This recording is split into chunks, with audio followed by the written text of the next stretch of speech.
Start. The tribunal, in the instant case, has issued notices and has called upon the opposite party in the contempt application for appearing before it in order to frame charges and then proceed in the matter. Stop. In our opinion, this stage cannot be a stage for entertaining a writ petition on the ground as if the contempt application was not maintainable and the tribunal had no jurisdiction to proceed with the same. Stop. To our mind, it appears that the tribunal, on a perusal of the order dated 18th November, 2009, as well as the order dated 6th December, 2006, was of the prima facie opinion that disobedience has been committed. Stop. The contempt application was filed against three named officials. Stop.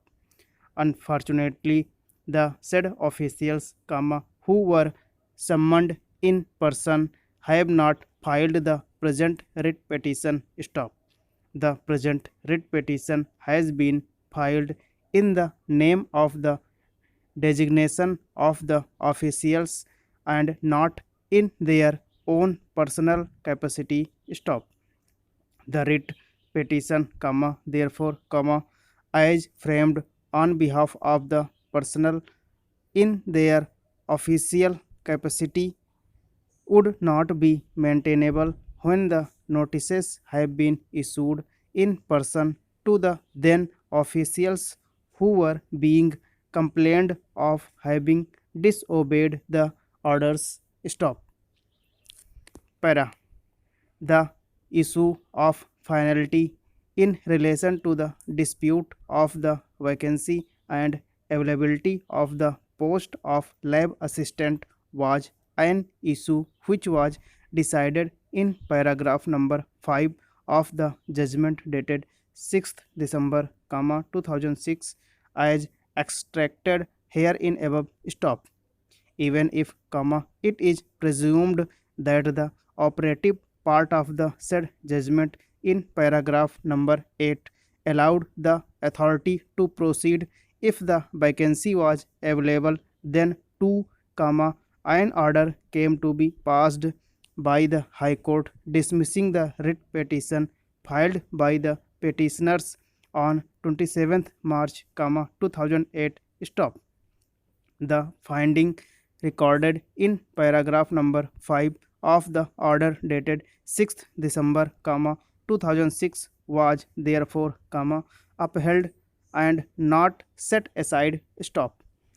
Apart from this, an attempt to get the judgment of the tribunal reviewed also failed and the review application was dismissed on 10th December, 2007. Stop.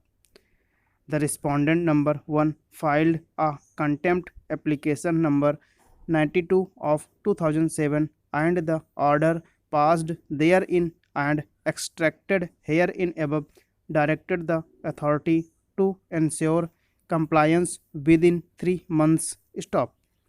Thereafter, also the petitioner general manager passed an order on 25th April, 2008 again rejecting the claim of the respondent number 1 which was set aside in the execution application decided on 18th November, 2009. Stop. The said order in the execution application was never challenged by the petitioners and has attained finality. Stop. The petitioner number 1 then proceeded to pass an order on 24th February, 2010 which has given rise to the action for contempt. Stop. The contempt application would therefore, be maintainable if a disobedience is being alleged in respect of an order which has attained finality. Stop. The defense of the petitioners on this issue can be examined only after the charges are framed and their defense is considered in order to establish as to whether the order dated 24th February 2010 passed by the general manager is contemptuous or not. Stop.